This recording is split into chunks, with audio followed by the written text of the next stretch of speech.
Ahoy from BA! This is a Rorschach Ocean update from the 8th of October 2024. A summary of what's going down in the 70% surface of the Earth covered in salt water. The latest EU Copernicus Ocean State Report, called OSR8, was released on Monday the 30th of September in the journal State of the Planet. It highlights alarming changes in the ocean, revealing record-breaking temperatures, shrinking polar sea ice, and widespread marine heat waves. The report also documents how ocean temperatures are rising due to greenhouse gas emissions, intensifying storms, and altering marine ecosystems. In 2023, Antarctic sea ice reached its lowest recorded extent, while Arctic sea ice also suffered significant losses. OSR8 also introduced innovations like ocean heat pumps for renewable energy and enhanced forecasting systems, aiming to improve monitoring and adaptation strategies for a rapidly changing ocean. To learn more, check out the Rorschach Arctic update with the link in the show notes. Speaking of the Arctic Ocean, on Tuesday the 1st, China's military announced its Coast Guard's historic entry into the Arctic Ocean, marking its first patrol in these northern waters. This development followed a joint patrol in the Bering Sea, where the US Coast Guard personnel spotted 2 Russian border guard ships alongside 2 Chinese Coast Guard cutters about 400 nautical miles southwest of St. Lawrence Island. The Chinese Coast Guard stated that this mission significantly enhances their operational reach and allows them to engage in maritime governance in unfamiliar areas. During the patrol, they inspected fishing vessels to enforce regulations in high seas fisheries and conducted joint exercises focusing on search and rescue operations, damage control, and identifying illegal ships. You can also learn more about this in the latest episode of the Rorschach Arctic Update, link in the show notes. In other news, on Tuesday the 1st, Canada announced the launch of its second high seas mission, called Operation North Pacific Guard, to detect and deter illegal, unreported, and unregulated, or IUU, fishing in the North Pacific. Fisheries and Oceans Canada is leading the mission, with support from the Canadian Coast Guard, the US Coast Guard, and the National Oceanic and Atmospheric Administration. For 2 months, Canadian fishery officers will patrol over 7,500 kilometers, almost 5,000 miles, inspect vessels, and gather environmental data aboard the Canadian Coast Guard ship Sir Wilfrid Laurier. The mission includes aerial surveillance and introduces biofuel use on the Canadian Coast Guard vessel, aiming to protect Pacific salmon stocks and tackle IUU fishing. Still in the North Pacific Ocean, Greenpeace recently concluded a 5-week marine investigation aboard the Rainbow Warrior, focusing on destructive fishing practices around the Emperor Seamount. The team documented Taiwanese longline vessels, which use 100-kilometer or 62-mile long lines that result in high levels of bycatch, including sharks, turtles, and seabirds. Over 25 hours, the non-profit organization recorded 84 sharks caught, highlighting the severe overfishing in the area.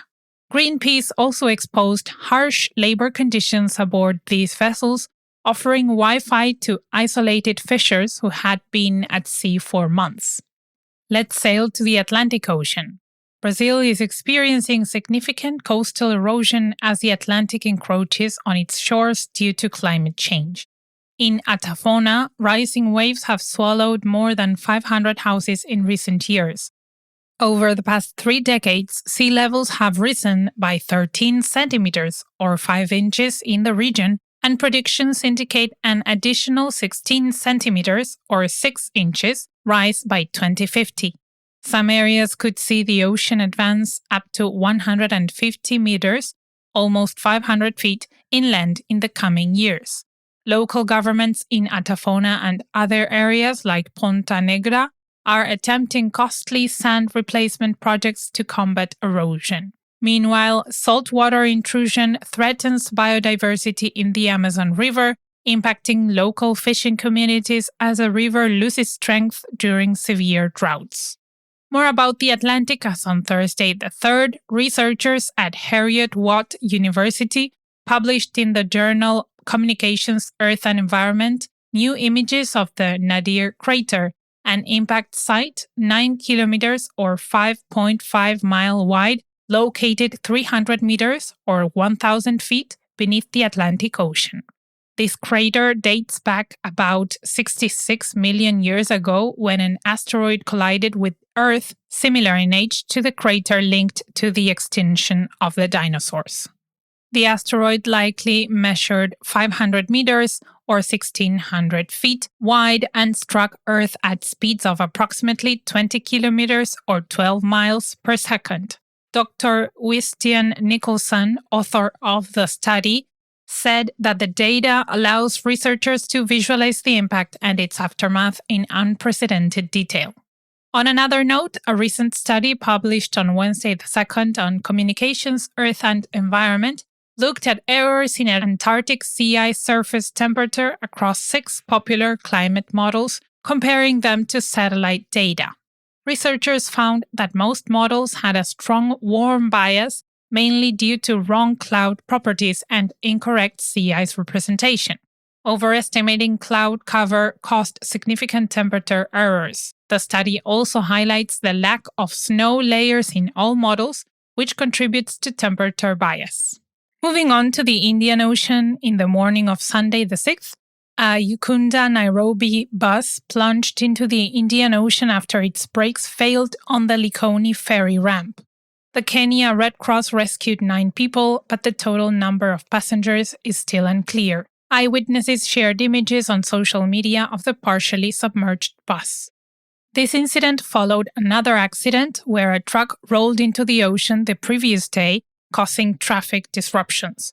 Safety issues at the busy Likoni ferry crossing, such as mechanical problems and overcrowding, have raised concerns despite recent improvements by Kenya ferry services.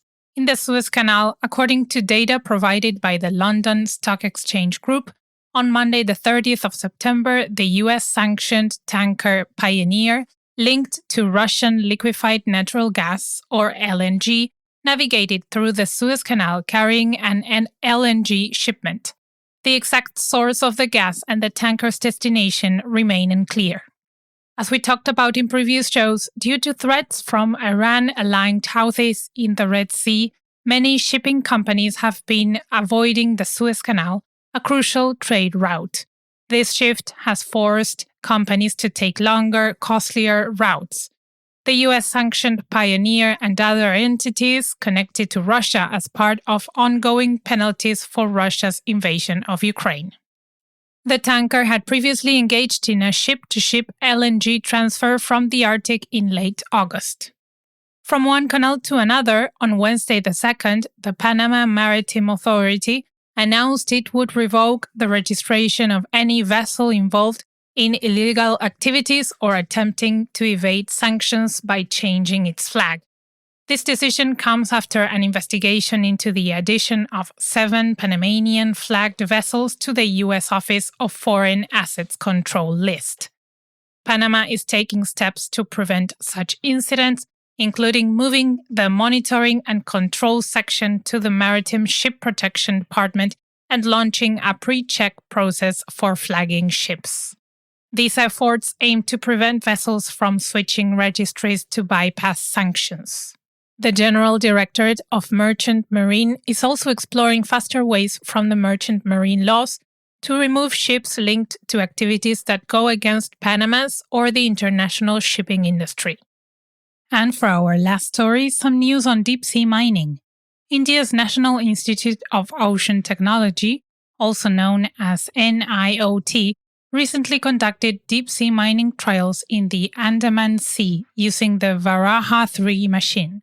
Varaha-3 was used to collect polymetallic nodules rich in nickel, cobalt, and copper, which are vital for industries like renewable energy and electric vehicles, operating at a depth of almost 2,000 meters or 1.2 miles. These trials highlight significant progress in India's deep-sea mining capabilities. As part of the Deep Ocean mission, NIOT is also working on an integrated mining system to streamline nodule extraction and transportation to surface vessels. This trial is also a significant step for India toward future commercial deep-sea mining operations. And that's it for this week. Thank you for joining us. Do you know that besides the Rorschach Ocean Update, we also do others? Our latest ones are the Arctic Update, about the area north of the Arctic Circle, and the Multilateral Update, about what's going on in the world's major multilateral institutions. The other ones are all country updates. We have a selection of countries from Africa, Asia, South America, and Europe. Check rorschach.com/updates for the full list. The link is in the show notes. See you next week!